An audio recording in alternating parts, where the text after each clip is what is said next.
എല്ലാവർക്കും നമസ്കാരം. ഇന്നത്തെ എൻ്റെ ടോപ്പിക്ക് ഒത്തിരി പേര് വിഷമിച്ചിരിക്കുന്നവർക്ക് വേണ്ടിയിട്ടുള്ളൊരു വീഡിയോ ആണ്. ആസിഡ് റിഫ്ലക്സ്, GERD കണ്ടീഷൻസ്, അതുപോലെ തന്നെ അതുമൂലം ഉണ്ടാവുന്ന ഹയാറ്റസ് ഹെർണിയ, ഇങ്ങനെയൊക്കെ ഉള്ള പ്രശ്നങ്ങൾ അനുഭവിക്കുന്നവർക്ക് വേണ്ടിയിട്ടുള്ള വീഡിയോ ആണിത്. ഇതെൻ്റെ പേഴ്സണൽ അനുഭവം കൂടിയാണ്. ആസിഡ് റിഫ്ലക്സ് എനിക്ക് 2020 പാൻഡമിക്കിൻ്റെ സമയത്ത് വളരെ കലശലായിട്ട് വരികയും അതിനെ ഞാൻ എങ്ങനെ ഓവർകം ചെയ്തു, അതിൻ്റെ കുറച്ച് ടിപ്സ് കൂടി ഞാൻ ഇതിനകത്ത് ഷെയർ ചെയ്യുന്നതായിരിക്കും. ഞാൻ doctor Akhila Vinod, Yogashram wellness OP centre, naturopathy physician, Calicut, Thrissur and Cochin.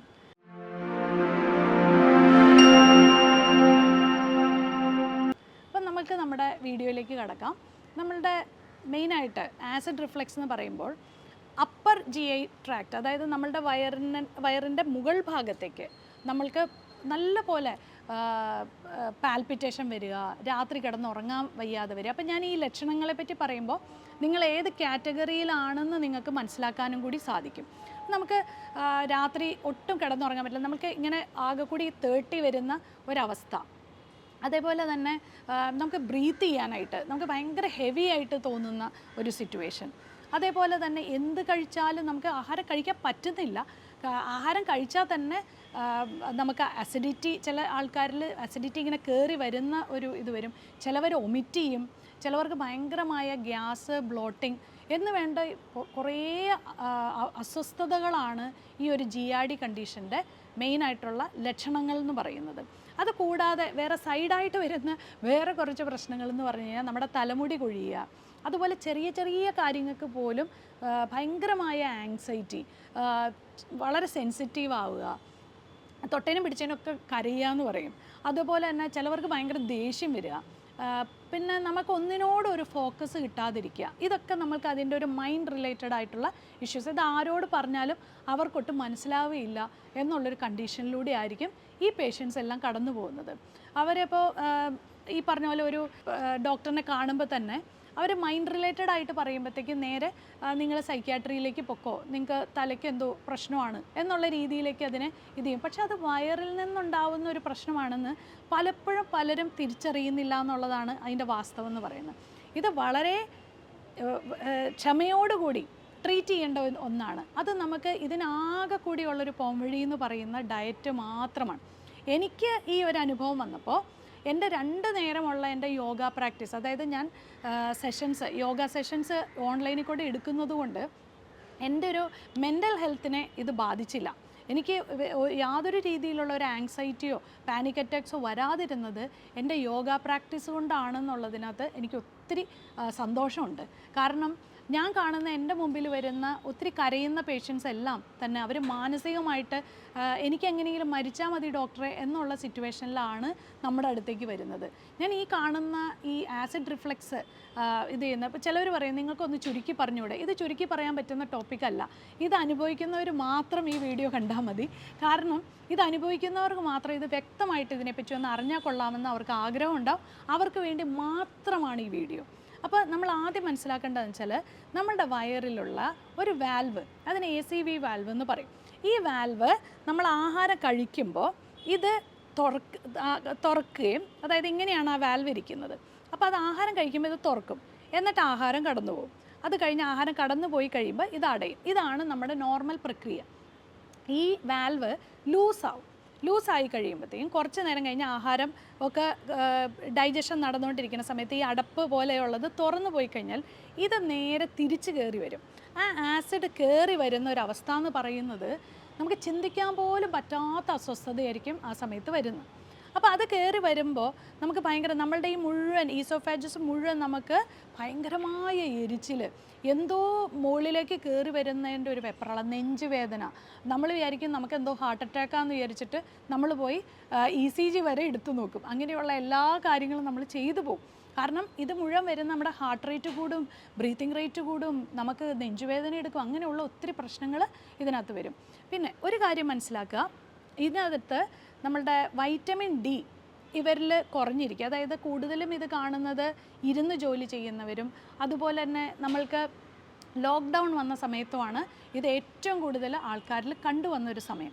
അപ്പോൾ ആ സമയം തൊട്ട് തുടങ്ങിയവരിൽ അവർ വൈറ്റമിൻ ഡി ഒക്കെ ചെക്ക് ചെയ്യാത്തവരുണ്ടെങ്കിൽ വൈറ്റമിൻ ഡി നിങ്ങൾ പെട്ടെന്ന് തന്നെ പോയി ചെക്ക് ചെയ്യുമ്പോൾ അത് ബിലോ 10 ആണെങ്കിൽ എത്രയും പെട്ടെന്ന് അത് 30ലേക്ക് എത്തിക്കാനായിട്ടുള്ള സപ്ലിമെൻറ്റ്സ് നിങ്ങൾ കഴിക്കുക. അപ്പോൾ നമ്മൾ വിചാരിക്കണോ ഞാൻ ഇഷ്ടംപോലെ അങ്ങ് വെയിൽ കൊണ്ടോളാം, വെയിൽ കൊണ്ട് കഴിഞ്ഞാൽ നിങ്ങൾ കരിഞ്ഞു പോകുന്നല്ലാതെ വേറെ ഒരു ഗുണം അതുകൊണ്ട് ഉണ്ടാവില്ല. കാരണം എന്താണെന്ന് വെച്ചാൽ നിങ്ങളുടെ വയറിൻ്റെ അബ്സോർഷൻ കറക്റ്റായിട്ട് വന്നാൽ മാത്രമേ vitamin D, vitamin B12, iron ഇതൊക്കെ നിങ്ങളുടെ ശരീരത്തിൽ ശരിയായ അളവിൽ അബ്സോർബ് ആവുള്ളൂ. അപ്പോൾ അതുകൊണ്ട് എന്താണ് ചെയ്യേണ്ടത്? ആദ്യം തന്നെ നല്ലൊരു ഡയറ്റ്, അതായത് പ്രോബയോട്ടിക്, രാവിലെ തന്നെ പഴങ്കഞ്ഞി കുടിക്കുക. പഴങ്കഞ്ഞി ഒരു 15 ദിവസം നിങ്ങൾ ചെയ്തു നോക്കിക്കോ, നല്ല രീതിയിലുള്ള വ്യത്യാസം നിങ്ങൾക്ക് വരും. അതുപോലെ തന്നെ നിങ്ങളുടെ കറികളിലും എല്ലാത്തിലും നിങ്ങൾ നന്നായിട്ട് തൈര് കൂടി ആഡ് ചെയ്യാനായിട്ട് ശ്രമിക്കുക. മൂന്നാമത്തെ കാര്യം, ഉപ്പിലിട്ട നെല്ലിക്ക, അതുപോലെ തന്നെ അങ്ങനെയുള്ള ഫെർമെൻറ്റഡ് ആയിട്ടുള്ള നാടൻ പിക്കിൾസില്ലേ, മുളക് പൊടിയൊന്നും ഇടാത്ത പിക്കിൾസ്, അതൊക്കെ നിങ്ങൾക്ക് കഴിക്കാം. എരിവ്, അതുപോലെ തന്നെ പുളി, മുളക് പൊടി, ഇതെല്ലാം ഒന്ന് കുറച്ച് നാളത്തേക്ക് മാറ്റി വയ്ക്കുക. അതേപോലെ തന്നെ നല്ലപോലെ സീസണലായിട്ടുള്ള ഫ്രൂട്ട്സ് കഴിക്കുക. പിന്നെ രാത്രിയൊക്കെ ആയി കഴിയുമ്പോൾ ചെറുതായിട്ട് കഞ്ഞി മാത്രം കുടിക്കുക.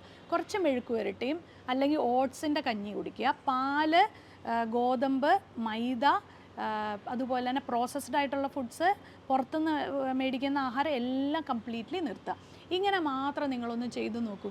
ഒരു 15 ദിവസം കൊണ്ട് തന്നെ നിങ്ങൾക്ക് നല്ല രീതിയിലുള്ള ആശ്വാസം കിട്ടും. പിന്നെ തേങ്ങാപ്പാൽ കൊണ്ടുള്ള കറികൾ, അതായത് നമ്മുടെ ഓലൻ, അവിയൽ, ഇങ്ങനത്തെ സാധനങ്ങളെല്ലാം കഴിക്കുക. ചിക്കനും മീറ്റ്സും ഇതൊക്കെ കുറച്ച് നാളത്തേക്കൊന്ന് മാറ്റി വയ്ക്കുക. പക്ഷേ എല്ലാം നിങ്ങൾക്ക് കഴിക്കാറാവും. ഒരു രീതിയിലും നിങ്ങൾ ഇതിനകത്ത് വിഷമിക്കേണ്ട ആവശ്യമില്ല. 100% ഇത് റിവേഴ്സിബിളാണ്. അത് കൂടാതെ എക്സസൈസുകളും ചെയ്യുക. കാരണം നിങ്ങളുടെ ഇവിടെയുള്ള ഡയഫ്രോം, അതുപോലെ തന്നെ സ്റ്റൊമക്കും ഇങ്ങനെ ഒട്ടിയിരിക്കുമ്പോൾ നമ്മളുടെ സ്റ്റൊമക്ക് വാൾ കുറച്ചൊന്ന് പ്രൊജക്റ്റ് ചെയ്ത് നിൽക്കും. അതിനെയാണ് ഹൈറ്റസ് ഹെർണിയ എന്ന് പറയുന്നത്. അത് വലിയൊരു പ്രശ്നമായിട്ടൊന്നും നിങ്ങൾ എടുക്കേണ്ട കാര്യമില്ല. ഈ ഹൈറ്റസ് ഹെർണിയ നമുക്ക് ബ്രീത്തിങ് എക്സസൈസ് വെച്ചും പ്രാണായാമം വെച്ചും അതുപോലെ നല്ല പോലെ ഇങ്ങനത്തെ മൂവ്മെൻറ്റ്സ് വെച്ചിട്ടുള്ള ബ്രീത്തിങ് എക്സസൈസ് വെച്ചാൽ സുഖമായിട്ട് ഹൈറ്റസ് ഹെർണിയെ നമുക്ക് മാറ്റിയെടുക്കാം. അപ്പോൾ നല്ല ചിട്ടയായ ആഹാരം, പ്രോബയോട്ടിക്കുകൾ, പ്രീ ആൻഡ് പ്രോബയോട്ടിക്കുകൾ നിങ്ങൾക്ക് ഫാർമസിയിൽ ചോദിച്ചാൽ കിട്ടും. വൈറ്റമിൻ ഡി ചെക്ക് ചെയ്തിട്ട് വൈറ്റമിൻ ഡിയുടെ ഡെഫിഷ്യൻസി മാറ്റുക. അതേപോലെ തന്നെ ഈ പറഞ്ഞ എക്സസൈസുകളും കുറച്ചൊക്കെ ഒന്ന് വാക്കിങ് ചെയ്യാൻ പോവുക. ഇങ്ങനത്തെ കാര്യങ്ങൾ ചെയ്തു കഴിഞ്ഞാൽ തീർച്ചയായിട്ടും നിങ്ങൾക്ക് ഒരാഴ്ച കൊണ്ട് തന്നെ, 15 ദിവസമൊന്നും വേണ്ട, ഒരാഴ്ച കൊണ്ട് തന്നെ ഇത് മാറുന്നതായിട്ട് നിങ്ങൾക്ക് കാണാനായിട്ട് സാധിക്കും. അപ്പോൾ ഈ പറഞ്ഞ കാര്യങ്ങൾ, അതായത് മൈൻഡിൻ്റെ എല്ലാ പ്രശ്നങ്ങളും വൈറ്റമിൻ ഡി കൊണ്ടും യോഗ കൊണ്ടും നിങ്ങൾ മാറ്റുക. ആഹാരത്തിലുള്ള ഈ പറഞ്ഞ പോലെ എരിച്ചിൽ, പുളിച്ചിൽ, ഇങ്ങനത്തെ ഉള്ള എല്ലാം വന്നു കഴിഞ്ഞാൽ ഗട്ട് ഫ്രണ്ട്ലി, അതായത് നമ്മുടെ വയറിൻ്റെ സന്തുലിതാവസ്ഥ നമ്മൾ നന്നായിട്ട് ഒന്ന് ചിട്ടയായിട്ടുള്ള ആഹാരത്തിലൂടെ നമുക്കത് മാറ്റിവെക്കാൻ പറ്റും. അതേപോലെ തന്നെ H. പൈലോറി ബാക്ടീരിയ അതുണ്ടെങ്കിൽ മാത്രം നിങ്ങൾക്ക് അതിൻ്റെ പ്രോപ്പറായിട്ടുള്ള ഒരു ട്രീറ്റ്മെൻറ്റ് പ്രോട്ടോക്കോളിലേക്ക് കിടക്കണം. അപ്പോൾ നിങ്ങൾക്ക് വേറൊരു ടെസ്റ്റ് കൂടി, ഏതൊക്കെ ടെസ്റ്റുകളാണ് ചെയ്യേണ്ടതെന്ന് ഞാൻ പറഞ്ഞുതരാം. ഒന്ന് വൈറ്റമിൻ ഡി, വൈറ്റമിൻ B12, അതുപോലെ H. പൈലോറി ബാക്ടീരിയയുടെ അളവ് നിങ്ങളുടെ ബ്ലഡിൽ എത്രയുണ്ടെന്നുള്ളത് ഒന്ന് നോക്കുക. H. പൈലോറി ബാക്ടീരിയ പോസിറ്റീവ് ആണെങ്കിൽ ആ ബാക്ടീരിയയുടെ ഗ്രോത്ത് കൊണ്ട് അല്ലെങ്കിൽ അതിൻ്റെ ഭയങ്കര അതിസങ്കരം കൊണ്ട് നിങ്ങൾക്ക് മൈഗ്രെയിൻ ഉണ്ടാവാനുള്ള സാധ്യത, അതായത് ആസിഡിറ്റി ഉണ്ട്, മൈഗ്രെയിൻ ഉണ്ടെങ്കിൽ ഡെഫിനറ്റ്ലി H. പൈലോറി ബാക്ടീരിയയുടെ പ്രസൻസ് ഉണ്ടാവാനുള്ള സാധ്യതയുണ്ട്. അപ്പോൾ H. പൈലോറി ബാക്ടീരിയ ഒന്ന് ചെക്ക് ചെയ്താൽ മതി. അപ്പോൾ നിങ്ങൾക്ക് പോസിറ്റീവ് ആണോ നെഗറ്റീവ് ആണോ എന്ന് അറിയാൻ പറ്റും. എൻഡോസ്കോപ്പിയിലേക്കൊന്നും പോകേണ്ട ആവശ്യം പോലുമില്ല.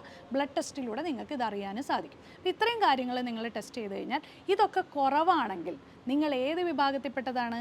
ഹൈപ്പോ ആസിഡിറ്റി, അതായത് നിങ്ങളുടെ സ്റ്റൊമക്കിൻ്റെ ആസിഡിന് വീര്യമില്ല എന്നുള്ളതാണ് അത് കാണിക്കുന്നത്. അപ്പോൾ വീര്യം കൂട്ടാൻ എന്ത് ചെയ്യണം? ആദ്യം തന്നെ നമ്മൾ ഈ ഡയറ്റൊക്കെ നോക്കിയിട്ട് കുറേ നാൾ കഴിഞ്ഞിട്ട് ആപ്പിൾ സിഡർ വിനെഗർ ഉപയോഗിച്ച് നമുക്ക് സ്റ്റൊമക്ക് ആസിഡ് കൂട്ടാവുന്നതേ ഉള്ളൂ. അപ്പോൾ ഇതെല്ലാം റിവേഴ്സിബിൾ ആണെന്ന് മനസ്സിലാക്കുക. ഞാൻ ഈ പറഞ്ഞ കാര്യങ്ങളെല്ലാം ചെറുതായിട്ടൊന്ന് ചെയ്ത് നോക്കിയിട്ട് കമൻറ്റ് ബോക്സിൽ രേഖപ്പെടുത്തുക. തീർച്ചയായിട്ടും ഇത് 100% റിവേഴ്സിബിൾ ആണ്. ആരും ഇതിനകത്ത് ഡിപ്രസ്ഡ് ആവേണ്ട ആവശ്യമില്ല. ഗട്ട് ബ്രെയിൻ ആക്സിസ്, അതായത് വയറിൻ്റെ പ്രശ്നം വരുമ്പോൾ അത് നമ്മുടെ തലയെ ബാധിക്കുന്നതാണ്. അതിൻ്റെ രീതിയിലുള്ള ആങ്സൈറ്റിയാണ് വരുന്നത്.